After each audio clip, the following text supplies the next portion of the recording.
بسم اللہ الرحمن الرحیم الحمد للہ رب العالمین والصلاة والسلام علی سید الانبیاء والمرسلین۔ حضرت سیدنا انس بن مالک رضی اللہ تعالی عنہ بیان فرماتے ہیں کہ میں نے رسول اللہ صلی اللہ تعالی علیہ وآلہ وسلم سے ایک حدیث پاک سنی، اور پھر ساتھ یہ بیان فرماتے ہیں کہ اب میرے سوا کوئی اس حدیث کو بیان نہیں کرے گا۔ اس کی وجہ یہ تھی کہ آپ تبلیغ کے لیے بصرہ کے علاقے میں تشریف لے گئے تھے، اور وہاں اس وقت آپ کے سوا اور کوئی صحابی موجود نہیں تھا۔ یہ بات آپ نے اس لیے بیان فرمائی۔ بیان فرماتے ہیں کہ رسول اللہ صلی اللہ تعالیٰ علیہ وآلہ وسلم نے ارشاد فرمایا کہ قیامت کی نشانیوں میں سے یہ ہے کہ جہالت غالب ہو جائے گی اور علم کم ہو جائے گا، زناکاری بڑھ جائے گی، شراب کی کثرت ہو جائے گی، عورتیں بہت زیادہ ہو جائیں گی، یہاں تک کہ 50 عورتوں کی نگرانی کرنے کے لیے صرف ایک مرد رہ جائے گا۔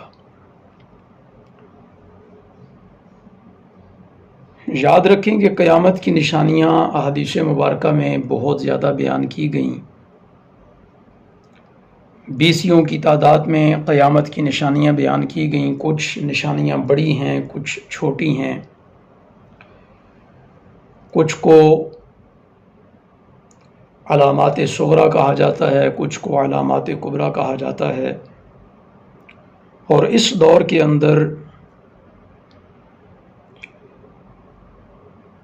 کثیر علماء کرام کا اس بات پر اتفاق ہے کہ قیامت کی جتنی بھی چھوٹی نشانیاں تھیں، علامات صغریٰ تھیں، وہ تقریباً مکمل ہو چکی ہیں،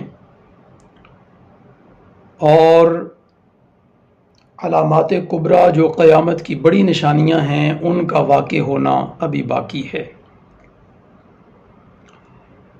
اس حدیث مبارکہ میں چند ایک نشانیاں بیان کی گئیں۔ سب سے پہلی نشانی یہ کہ جہالت غالب ہو جائے گی، علم کم ہو جائے گا، زناکاری بڑھ جائے گی، شراب نوشی کثرت سے کی جانے لگے گی، عورتیں بہت ہو جائیں گی، یہاں تک کہ ایک مرد کی نگرانی میں 50 عورتیں ہوں گی۔ تو ہم مختصر بات کرتے ہیں ان تمام نشانیوں پر۔ سب سے پہلے ذکر کی گئی کہ جہالت غالب ہو جائے گی۔ جہالت کیسے غالب ہوگی، کس انداز میں غالب ہوگی اور کس پر غالب ہوگی؟ تو بالیقین جہالت علم پر غالب آ جائے گی۔ اور علم پر غالب کیسے آئے گی؟ کہ علم کم ہو جائے گا۔ اور علم کم کیسے ہوگا؟ کہ علماء کم ہو جائیں گے۔ اور پھر جہالت غالب ہونے کا ہم یہ مطلب یا یہ معنی بھی مراد لے سکتے ہیں کہ آج اس پرفتن دور کے اندر ہم جب دیکھتے ہیں اپنے ارد گرد، تو جاہل سے جاہل شخص بھی قرآن مجید کھول کر بغیر علم کے قرآن کے درس دے رہا ہوتا ہے۔ جاہل سے جاہل شخص بھی قرآن و سنت کا لبادہ اوڑھ کر لوگوں کو گمراہ کرنے چلے ہوتا ہے، جس طرح کہ رسول اللہ صلی اللہ تعالیٰ علیہ وآلہ وسلم نے ہی ارشاد فرمایا کہ ایک ایسا زمانہ آ جائے گا کہ جس میں علم اٹھ جائے گا، اور پھر لوگ ایسے لوگوں سے فتاوی حاصل کریں گے، ایسے لوگوں سے علم پوچھیں گے جن کو خود علم نہیں ہوگا۔ اور جب ان کو خود علم نہیں ہوگا تو پھر وہ کیا کریں گے؟ بغیر علم کے لوگوں کو بھی گمراہ کریں گے اور خود بھی گمراہ ہوں گے۔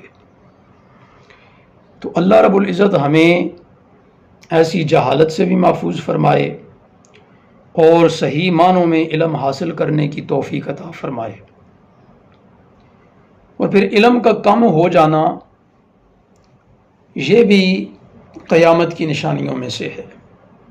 اور آج ہم دیکھتے ہیں کہ لوگ بغیر علم حاصل کیے خصوصیت کے ساتھ قرآن اور حدیث کے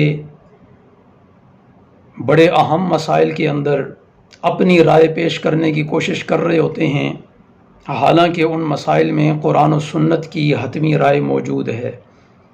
اس کے باوجود کبھی پردے کے اوپر، کبھی سود کے موضوع پر، طرح طرح کے موضوعات پر جن پر قرآن و حدیث کے اندر بالکل واضح طور پر مسائل بیان کر دیے گئے، ان پر بھی وہ اپنی رائے قائم کرنے کی کوشش کر رہے ہوتے ہیں۔ اس کی وجہ صرف اور صرف یہی ہوتی ہے کہ ان کے پاس علم نہیں ہوتا، علم کی کمی ہوتی ہے، اور دوسری وجہ یہ ہوتی ہے کہ وہ پھر علماء سے علم حاصل کرنا گوارا بھی نہیں کرتے، اور بس خود ہی موبائل اٹھایا، گوگل کیا اور کسی بھی مسئلے میں کسی طرف چل پڑے، اور پھر اس میں فتنے اس قدر موجود ہیں کہ الامان والحفیظ۔ اللہ رب العزت کی بارگاہ میں التجا ہے کہ کم از کم ہمیں ہمارے جو شرعی مسائل ہیں، دینی ضروریات ہیں، ان کے متعلق علمی آگاہی کی اللہ رب العزت توفیق عطا فرمائے۔ اس کے بعد اس حدیث پاک میں زناکاری کی کثرت اور شراب نوشی کی کثرت کا ذکر کیا گیا، تو یہ بھی ہم اپنے معاشرے کے اندر جب ارد گرد دیکھتے ہیں تو ہم یہ بات کثرت سے پاتے ہیں کہ زناکاری بھی عام ہو چکی، اور اس کے ساتھ ہی ساتھ شراب نوشی یہ بھی عام ہو چکی۔ اللہ رب العزت ہمیں ان لعنتوں سے محفوظ فرمائے۔ اور جب ہم اپنے ارد گرد دیکھتے ہیں تو آج کل کے نوجوان گناہ کرنے کے بعد منہ چھپانے کی بجائے، توبہ کرنے کی بجائے، ندامت محسوس کرنے کی بجائے، شرمندگی محسوس کرنے کی بجائے ان گناہوں کا برملا اپنے دوستوں کے ساتھ اظہار کر رہے ہوتے ہیں کہ میں نے یہ گناہ کر لیا ہے۔ اللہ رب العزت ہمیں محفوظ و معمور فرمائے۔ اور آخری بات جو اس حدیث پاک میں عورتوں کی کثرت کے حوالے سے ذکر کی گئی، تو اس میں مختلف آراء موجود ہیں اور یہ نشانی ابھی تک موجود نہیں ہے۔ تو مرد حضرات اس انداز میں کم ہو جائیں گے کہ ان کی شرح اموات زیادہ ہو جائے گی، یا پھر وہ جنگوں میں زیادہ مارے جانے لگیں گے، یا پھر وباؤں کا زیادہ شکار ہو کے شرح اموات مردوں کی بڑھ جائے گی اور عورتیں جو ہیں وہ زیادہ زندہ رہیں گی، اور ایک ایک مرد کی کفالت میں زیادہ عورتیں آنا شروع ہو جائیں گی۔ تو یہ صورت ایک ہو سکتی ہے، یا پھر اس کا جو معنی ہے وہ اللہ اور اس کا رسول زیادہ بہتر جانتے ہیں۔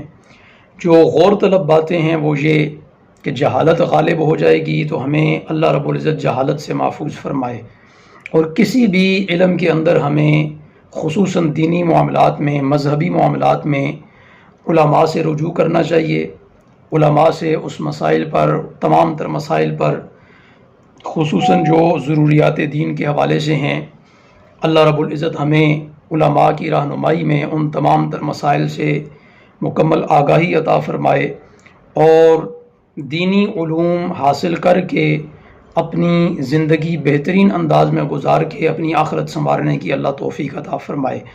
اور اسی طرح جن گناہوں کا ذکر کیا گیا، زناکاری سے بھی اللہ رب العزت ہمیں محفوظ فرمائے، اور شراب نوشی سے بھی اللہ رب العزت ہمیں محفوظ فرمائے۔ قیامت کی نشانیاں ذکر کرنے کا سب سے بڑا مقصد ایک یہ بھی ہے کہ انسان جب دیکھے کہ قیامت کی نشانیاں ظہور پذیر ہو رہی ہیں، مکمل ہو رہی ہیں، پوری ہو رہی ہیں، تو انسان سچی اور سچی توبہ کرے، اور سچی اور سچی توبہ کر کے اپنی آخرت سنوارنے کی جلد از جلد کوشش کرے۔ اللہ رب العزت ہمیں اس کی توفیق عطا فرمائے۔ وآخر دعوانا ان الحمد للہ رب العالمین۔